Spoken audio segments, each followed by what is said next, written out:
하나님은 성전이 서 있는 시온산에서 나팔을 불고 경고의 소리를 질러서 백성들로 하여금 떨게 하라고 하셨습니다.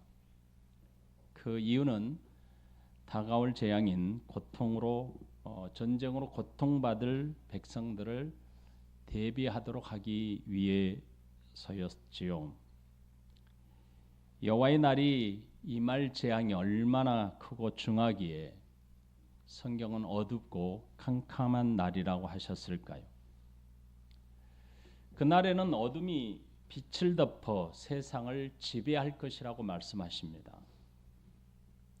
마치 메뚜기 떼가 하늘을 덮어 온 땅을 황폐하게 하듯이 이방 나라의 큰 군대가 들어와서 온 땅을 쑥대밭으로 만들 것이라고 말씀하십니다. 얼마나 급했으면 시온산에서 나팔을 불라고 하셨고 경고의 소리를 지르라고 하셨을까요? 얼마나 크고 두려운 날이 되기에 온 세상이 캄캄해질 것이라고 하며 전무후무한 재앙이 될 것이라고 했겠습니까? 하나님께서는 메뚜기 떼의 재앙이 마치 백성들을 덮치는 군대로 오늘 말씀에 표현되고 있습니다. 4절 말씀에 보면 그의 모양은 말 같고 그 달리는 것은 기병 같고 5절에 그들이 산 꼭대기에서 뛰는 소리는 병거 소리와도 같고 불꽃이 건물을 사르는 소리와도 같고 강한 군사가 줄을 버리고 싸우는 것 같다라고 하십니다. 4절에서 그 모양이 말 같고 달리는 것이 기병 같다고 하시는 것은 같은 말을 반복으로 표현해 주고 있습니다.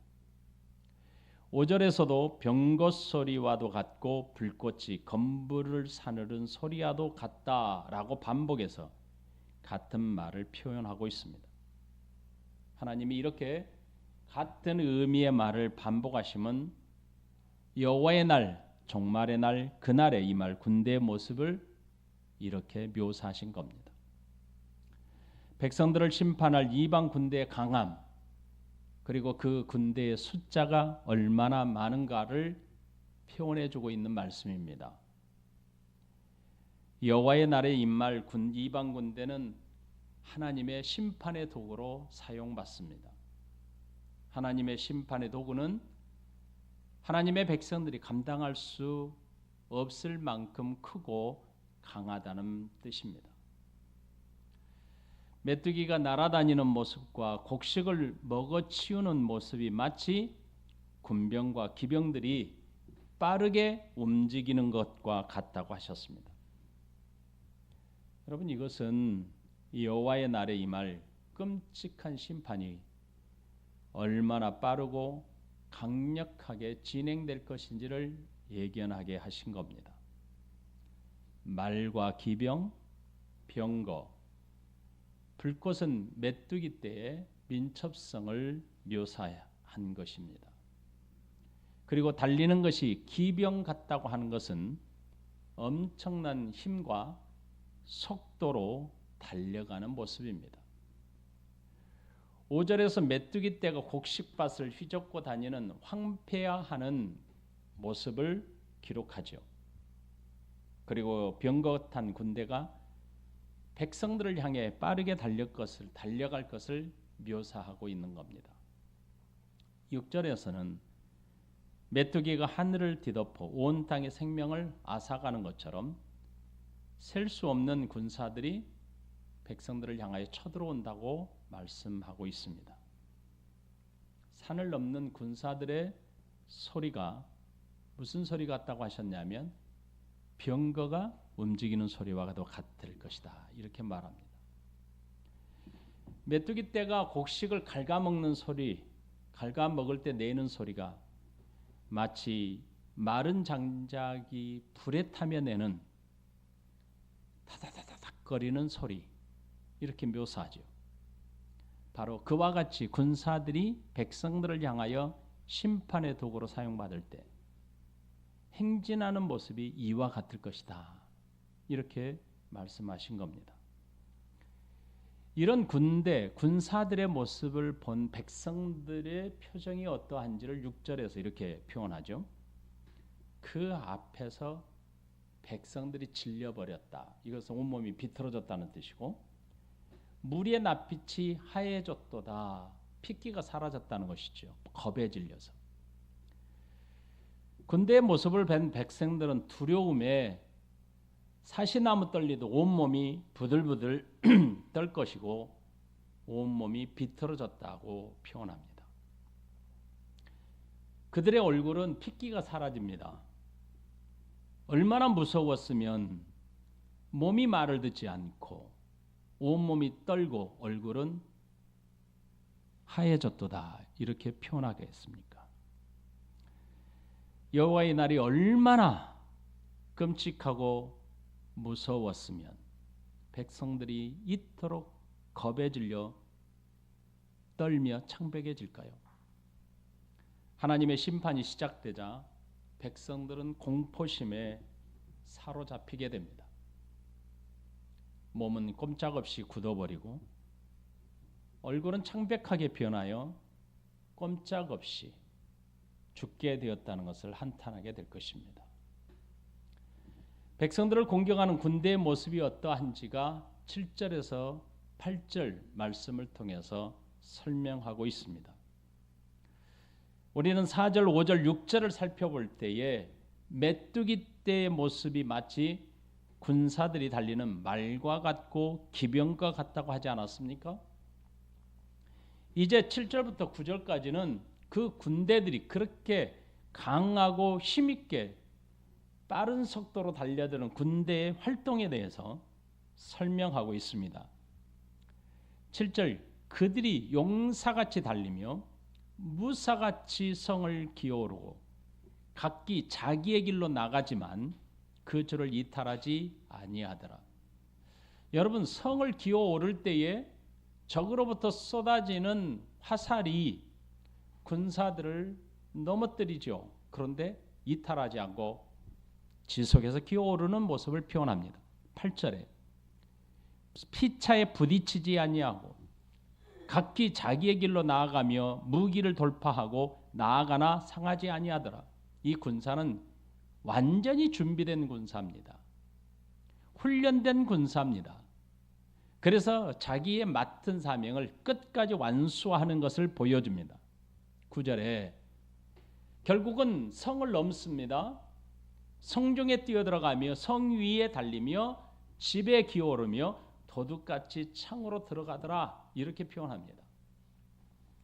이 모습들은 일제히 잘 준비된 그리고 훈련된 군사들이 성을 향하여 공격하고 있는 모습을 묘사하고 있는 겁니다. 용사와 무사는 같은 군사입니다. 이것도 반복해서 표현하고 있는 겁니다. 용사와 무사는 군인들 중에 가장 강력한 군사들을 가리킵니다. 전쟁을 실행함에 있어 자신들의 목숨을 걸고 두려움 없이 앞장서서 싸워나가는 사람들입니다. 강력한 힘을 가진 용사들이 백성들을 향하여 돌진할 거라는 겁니다. 돌진하는 용사들의 모습은 그야말로 질서정연합니다. 흐트러짐이 없습니다. 두려움이 없습니다. 머뭇거리지 않습니다. 여러분, 곡식을 갉아먹기 위해 일제히 공격하는 메뚜기 떼의 모습을 생각해 보십시오. 바로 그런 모습이 군사들의 모습이라는 겁니다. 군사들이 성을 공격하기 위해서 일제히 기어오르지만 질서를 유지합니다. 훈련받은 대로 진행합니다. 결탄코 물러서지 않는다는 겁니다. 이런 모습을 묘사한 이유는 여호와의 날에 임할 죽음의 심판이 얼마나 강력하게 진행될 것인지를 설명하기 위한 것입니다. 마치 메뚜기 떼처럼 군사들은 일제히 백성들의 삶의 터전을 향해 돌진하게 될 것이고 그들의 손에 백성들의 삶의 터전은 한순간에 무너지게 될 것입니다. 백성들이 사는 성을 공략하는 군사들은 그야말로 전쟁을 위하여 준비된 자들입니다. 마지막 전쟁을 위하여 잘 훈련된 자들입니다. 그러니 어떤 상황에서도 저들은 실수하지 않습니다. 저들은 포기하지 않습니다. 명령자에 따라서 그 명령을 온전하게 완수하는 자들입니다. 그들은 적진을 돌파하고 나아갑니다. 그렇지만 전열은 전혀 흐트러지지 않습니다. 화살이 빗발처럼 날아오지만 전진하는 모습을 멈추지 않습니다. 오직 성을 무너뜨리기 위해, 성을 심판하기 위해 오직 전진할 뿐입니다. 성을 함락시키는 군대의 강력함은 어떤 저항도 허용되지 않습니다. 강력한 군인이 성을 함락시키기 위해서 성을 끊임없이 줄을 지어 공격하는 모습이 오늘 우리에게 말씀하고 있는 내용입니다. 이들의 모습을 7절부터 9절까지 다시 한번 묘사하고 있는 말씀을 이렇게 제가 뽑아봅니다. 달리며 기어오르며 이탈하지 아니하며 피차에 부딪히지 아니하고 자기의 길로 나아가며 무기를 돌파하고 상하지 아니하며 성중에 뛰어들어가며 성위에 달리며 집에 기어오르며 도둑같이 창으로 들어간다. 이 모든 7절부터 9절 말씀까지는 사실 전쟁을 위해서 온전하게 준비된 군사, 잘 훈련된 군사들이 성을 함락시키는 모습입니다. 성을 무너뜨리기 위해서 공략하고 있는 모습입니다. 마치 메뚜기 떼가 일제히 날아가면서 이동하는 모습입니다. 이들 앞에는 어떤 저항도 소용이 없게 됩니다. 이들을 방어하는 것은 사실 불가능합니다. 하나님은 여호와의 날에 임할 군사들의 강력함, 그리고 그들의 잘 훈련되고 준비됨을 이렇게 반복적으로 묘사하고 있는 겁니다. 9절에서는 준비된 군사들이 얼마나 민첩하게 움직이는지를 말씀하십니다. 성을 점령한 후 모든 집의 문들을 개방할 것입니다. 창문을 통해 도둑같이 들어가 집 안에 숨어 있는 자들을 찾아낼 것입니다. 그러니 사람들이 군사들을 피해서 어디에 숨을 수 있겠습니까? 성 안에 숨을 곳이 없습니다. 전쟁을 피하고자 숨어 보아도 잘 준비된 군사들은 숨어 있는 그들을 쏜살같이 달려가 찾아내어 끌어낼 것입니다. 메뚜기 떼와 같이 몰려오는 군사들을 피할 수 있는 사람은 성 안에 그 누구도 없게 됩니다.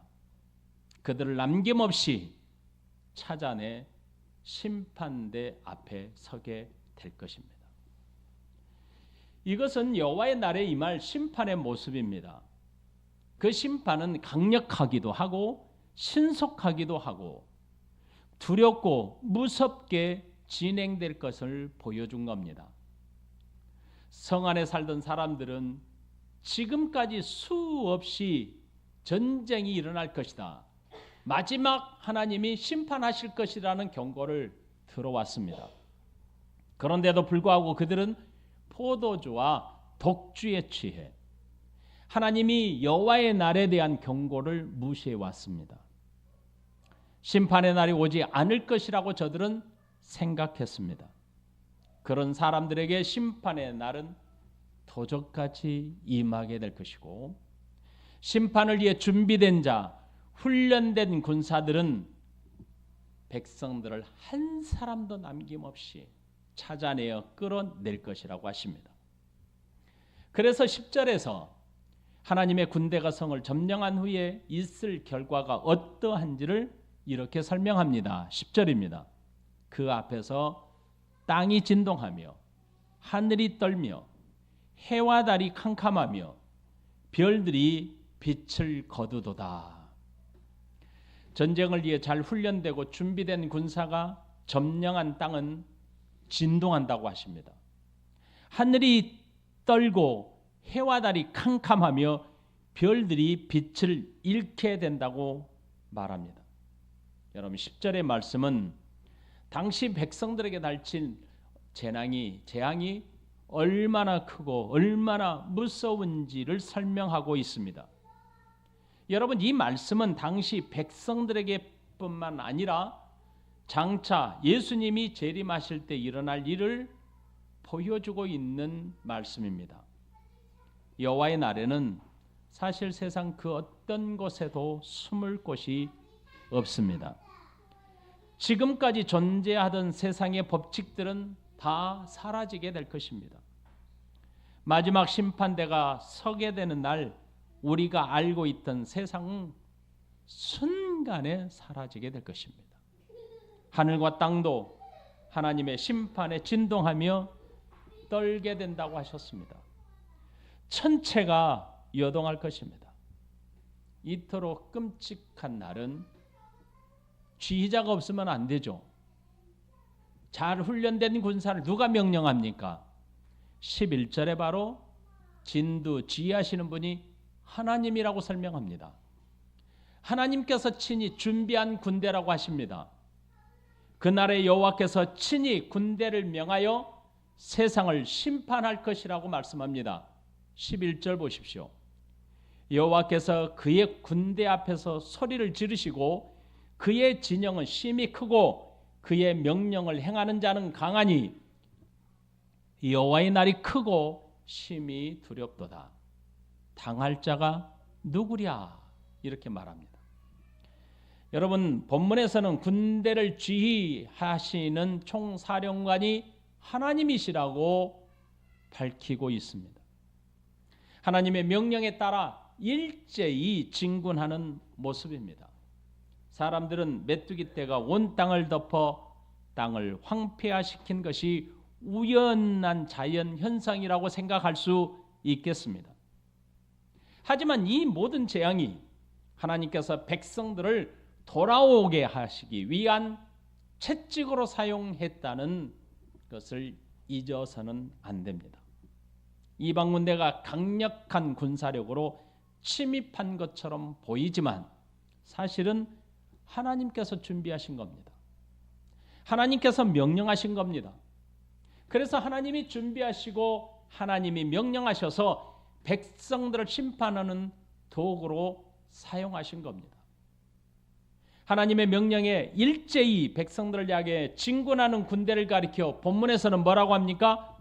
그의 군대, 그리고 그의 진영이라고 밝히고 있지 않습니까?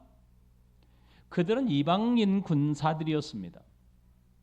하지만 하나님께서 진두 지휘하심으로 백성들을 심판하는 도구로 사용하신다고 하신 겁니다. 여기서 우리는 이런 의문을 가질 수 있습니다. 이런 질문이 가능할 것 같습니다. 어떻게 자신의 백성들을 향해 이토록 끔찍한 재앙을 하나님 스스로 진두지휘하실까? 여러분 이에 대한 답변을 하기 전에 마지막 날에 당할 심판, 그날 여호와의 날에 일어날 재앙 이전에 하나님께서 뭐라고 말씀하셨는지, 하나님이 어떤 일을 행하셨는지를 생각해 보셔야 합니다. 하나님께서 백성들을 위해 행하신 일들을 생각한다면 그들은 입이 10개라도 할 말이 없을 것입니다. 하나님은 백성들을 도우셨습니다. 선지자 요엘을 통해서 수없이 외쳤습니다. 그들을 대적하는 대적자들을 물리쳐 주셨습니다. 그리고 저들을 도우셨습니다. 신명기 12장 10절 너희가 요단을 건너 너희 하나님 여호와께서 너희에게 기업으로 주시는 땅에 거주하게 될 때, 또는 여호와께서 너희에게 너희 주위의 모든 대적을 이기게 하시고 너희에게 안식을 주사 너희를 평안히 거주하게 하실 때에, 그러니까 지금 우리에게 이 땅에서 살아갈 수 있게 하셨고 이 땅에서 우리가 평안히 거주하게 하셨다라고 말씀하고 있지 않습니까? 사무엘하 8장 6절 다윗이 다메섹 아람에 수비대를 두매 아람 사람이 다윗의 종이 되어 조공을 바치니라. 다윗이 어디로 가든지 여호와께서 이기게 하시니라. 여러분, 여러분의 힘으로 세상 모든 풍파를 이겨낸 줄로 아십니까? 우리에게 세상을 이기게 하는 힘을 주시는 분이 하나님이시라고 말씀하십니다. 고린도후서 2장 14절은 이렇게 말합니다. 항상 우리를 그리스도 안에서 이기게 하시고 우리로 말미암아 각처에서 그리스도를 아는 냄새를 나타내시는 하나님께 감사하노라. 우리에게 다가오는 수많은 환난, 역경, 모든 불안, 초조, 절망적인 우리의 환경을 이기게 하나님이 도우셨다고 하신 겁니다. 백성들이 평안하게 살 수 있도록 하나님은 그들과 함께 하셨습니다.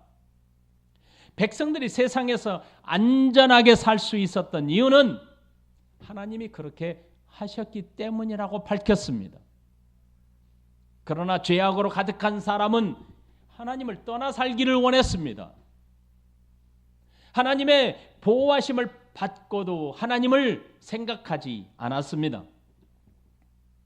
하나님, 언제 하나님이 나를 사랑하셨습니까? 라고 외쳤습니다. 하나님, 언제 내가 내 몸의 육신의 연약함, 내가 병이 들었을 때 언제 나를 돌보셨습니까? 라고 외쳤습니다. 그런 백성들을 향하여 하나님은 꾸준하게 선지자를 보내 회개하고 돌아오기를 외치셨습니다. 경고의 말씀을 전하셨습니다. 그리고 작은 채찍으로 저들을 때리셨습니다.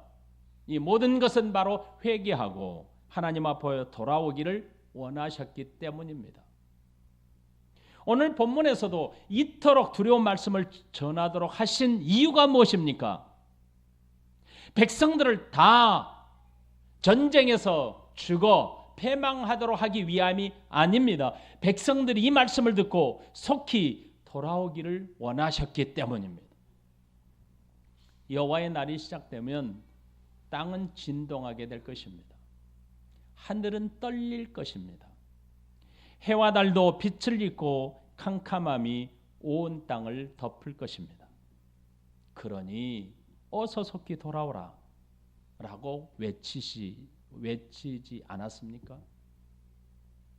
하나님은 선지자 요엘을 통해 여호와의 날에 있을 심판을 이렇게 자세하게 전하게 하셨습니다.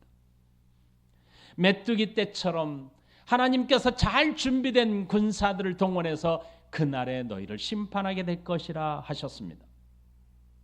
그리고 그 군대의 장관은 친히 진두지휘하시는 총사령관이 하나님이라고 하셨습니다. 그러니 하나님께서 전쟁을 주의하시는 그날은 하나님이 직접 세상을 심판하는 날이고 백성들을 건져내는 구원의 날입니다. 그런데 놀랍게도 그날은 사람만 심판을 받는 게 아니었습니다. 천지가 진동합니다. 1월 성신도 빛을 잃어 캄캄해진다고 하신 겁니다. 하나님께서 사람에게 위탁한 천지 만물도 사람과 더불어 함께 심판을 받게 될 것이라고 말씀하고 있습니다. 여호와의 날에는 강력한 군대로 전무후무한 전쟁을 통해 심판을 당하게 될 것입니다. 하나님께서 진두지휘하는 그날에는 크고 강한 군대로 인해 심히 두렵고 무서운 날이 될 것입니다. 누구도 그 심판을 피할 수 없습니다. 심판을 피하고자 숨는다 한들 도둑같이 창문을 열어 저들을 찾아낼 것입니다. 그러니 숨을 수 없습니다. 이제 오늘 우리에게 예수님은 마지막 종말의 날을 준비할 것을 말씀하셨습니다. 예수님께서 재림하시는 날은 바로 요엘 선지자가 외쳤던 종말의 날입니다. 모든 족속을 불러 모아 심판하는 날입니다. 시온에서 나팔을 불어 백성들을 불러 모은 요엘서의 말씀과 같이 예수님은 나팔 소리와 함께 천사들을 보내 택한 백성들을 불러 모을 것입니다. 이날은 믿음을 지킨 하나님의 백성들에게는 잔치가 될 것입니다. 왜냐하면 그날이 바로 영원하신 하나님의 백성들에게 영원한 생명, 다시 말하면 영원한 구원을 완성하는 날이기 때문입니다. 하지만 깨닫지 못하고 돌아오지 아니하고 회개치 않는 불신자들에게는 멸망과 사망이 선언되는 날입니다. 하나님께서는 구약의 교회 성도들에게 말씀을 전하실 때에 우리로 하여금 이 말씀을 읽을 때에 두 가지를 염두에 두도록 하셨습니다. 구약의 메시지는 당시의 백성들과 장차 메시아를 통해서 세워질 하나님의 나라의 공동체를 말합니다. 그러므로 이 공동체는 구약교회나 신약교회에는 말씀을 대하는 자세가 필요합니다. 특별히 구약의 메시지를 이해함에 있어서 두 가지 원칙을 결코 잊어서는 안 됩니다. 잊지 마시고 말씀을 읽을 때 이 두 가지 시야로 바라보시기를 바랍니다. 그 첫째는 요엘 선지자가 전할 당시에 하나님의 백성들은 지역과 민족과 언어가 제한적이었습니다. 구약의 백성들은 메시아를 통해서 세워질 하나님의 나라의 공동체의 예표였습니다. 구약교회는 신약교회의 예표였기에 지역이 지정되었습니다. 그리고 하나님의 택한 민족이었습니다. 그리고 언어가 지정되어 있었습니다. 하나님은 그들을 통해서 하나님 나라가 확장되기를 원하셨던 겁니다. 그러므로 당시 백성들을 향하여 우리는 뭐라고 부릅니까? 구약교회라고 부릅니다.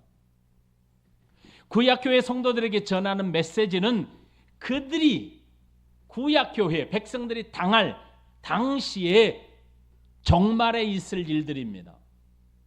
결국 하나님께서 말씀하심과 같이 바벨론으로 인해서 예루살렘을 중심으로 살던 하나님의 백성들은 끔찍한 심판 종말을 맞게 되었습니다. 두 번째 시야입니다. 구약의 말씀은 미래에 주어질 신약교회를 향한 메시지도 함께 포함되어 있습니다. 말씀드린 것처럼 구약교회가 지역과 민족과 언어가 제한적이었다면 신약교회는 지역과 민족과 언어의 경계가 무너졌습니다. 그러므로 이방인이나 유대인이나 모두 다가 차별 없이 구별 없이 한 공동체가 된 것입니다. 이제는 예수 그리스도를 통해서 온 땅의 백성들이 신약의 성도가 된 것입니다.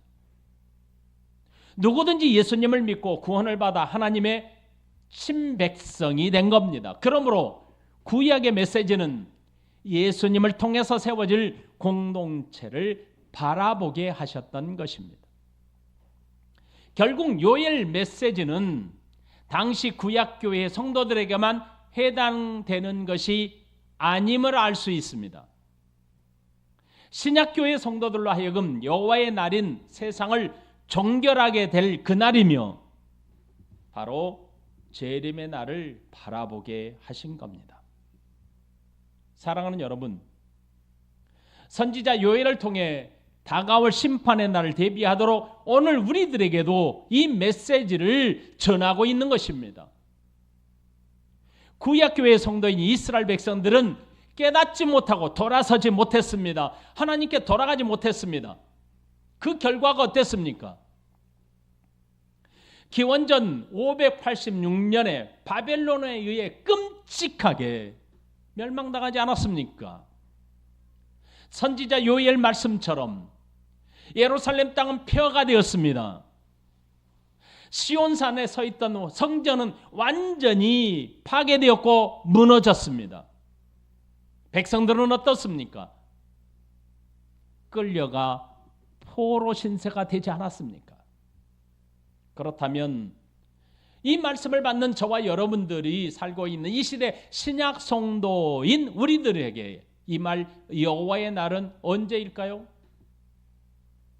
과연 우리를 심판하시는 하나님의 심판의 날, 마지막 종말의 날, 그 날은 언제일까요? 그 날은 온 세상의 역사가 종결되는 날입니다. 예수님께서 심판주로 재림하시는 날이 역사를 종결하는 날입니다. 예수님께서는 그 날에 대해서 우리에게 이렇게 말씀하십니다. 마태복음 24장 29절로 31절 말씀입니다. 제가 읽어드립니다. 그날 환난 후에 즉시 해가 어두워지며 달이 빛을 내지 아니하며 별들이 하늘에서 떨어지며 하늘의 권능이 흔들리리라. 그때 인자의 징조가 하늘에서 보이겠고 그때의 땅의 모든 족속들이 통곡하며 그들이 인자가 구름을 타고 능력과 큰 영광으로 오는 것을 보리라. 그가 큰 나팔 소리와 함께 천사들을 보내리니 그들이 그의 택하신 자들을 하늘 이 끝에서 저 끝까지 사방에서 모으리라. 놀랍지 않습니까, 여러분? 요엘서의 말씀과 같이 주께서 재림하실 때에 해와 달이 빛을 잃고 어둠이 임할 것이고 모든 땅의 백성들이 자신의 죄악으로 인해 통곡하게 될 것이라고 하십니다. 놀랍지 않습니까? 선지자 요엘을 통해서 심판 날에 있을 말씀과 똑같지 않습니까, 여러분? 하나님은 천군 천사를 데리고 재림하십니다. 천사를 진두지휘하심으로 세상을 심판하십니다. 그때에 하나님의 백성들은 기쁨과 구원으로 영광의 찬송을 부르겠지만 불신자들은, 하나님께 돌아오지 않는 자들은, 예배가 회복되지 않는 자들은 두려움으로 통곡하게 될 것이라고 하십니다. 그러므로 예수님은 오늘 우리에게 이렇게 부탁하셨습니다. 마태복음 24장 42절로 44절입니다. 읽어드립니다. 그러므로 깨어 있으라. 어느 날에 너희 주가 임할는지 너희가 알지 못함이니라. 너희도 아는 바니 만일 집 주인이 도둑이 어느 시각에 올 줄을 알았더라면 깨어 있어 그 집을 뚫지 못하게 하였으리라. 이러므로 너희도 준비하고 있으라. 생각지 않는 때 인자가 오리라. 여러분, 요엘서 말씀을 기억하십니까? 도둑같이 창문을 열 거라고 했죠. 그래서 예수님은 우리에게 부탁하신 겁니다. 내가 언제 올지 모르니 깨어 있어 준비해라. 내가 이렇게 외칠 때에 말씀을 듣고 돌아와라. 준비해라. 이렇게 말씀합니다. 사랑하는 성도 여러분, 장차 다가올 심판을 면하기 위해서 지금 우리가 무엇을 해야 합니까? 저와 여러분들이 지금 무엇을 해야 합니까? 깨어나야 합니다. 깨어난다는 것은 요엘 선지자를 통해서 외친 의미가 무엇입니까? 말씀을 들을 자리로 나오라는 것 아닙니까? 깨어나야 말씀을 듣지 않습니까? 말씀을 들어야 깨어나지 않습니까? 그러므로 깨어있는 자들로 하여금 말씀을 듣게 하십니다. 하나님께 돌아서서 우리 모두는 바른 예배자가 되어야만 합니다. 왜요? 마지막 때를 준비하는 것이 바로 이것이기 때문입니다. 하나님께서 우리에게 이 메시지를 왜 주실까요? 지금이 믿음을 회복할 기회이기 때문입니다. 하나님의 말씀을 전하는 것은 그 기회를 놓치지 말라는 뜻입니다. 이 기회가 사라지면 메시지는 뭘로 변합니까? 경고가 아니고 심판으로 변하는 겁니다. 심판 날에는 경고가 더 이상 없습니다. 심판을 실행하는 날이기 때문입니다. 그러므로 오늘 우리에게 깨어라, 준비해라 라고 왜 경고를 던지십니까? 심판날에 너희가 심판을 당하지 않으려면 오늘 말씀을 듣고 준비하라 하시기 때문입니다. 오늘 우리들의 기도는 이렇게 합시다. 따라합시다. 주여, 오늘 우리에게 주신 기회를 놓치지 않게 하소서. 주여, 하나님을 섬김이 나의 최고의 기쁨이 되게 하소서. 주여, 오늘의 시간은 종말의 시간을 바라보는 예표임을 기억하며 살게 하소서. 아멘. 주여, 오늘 우리에게 주신 기회를 놓치지 않게 하십시오. 주여, 하나님을 섬김이 나의 최고의 기쁨이 되게 하소서. 주여, 오늘 시간은 종말의 시간을 바라보는 예표임을 알며 살게 하소서. 기억하며 살게 하소서. 이번 한 주간의 기도가 이 기도 제목으로 사는 여러분 되시기를 예수님의 이름으로 축복합니다. 우리 같이 기도하십시다.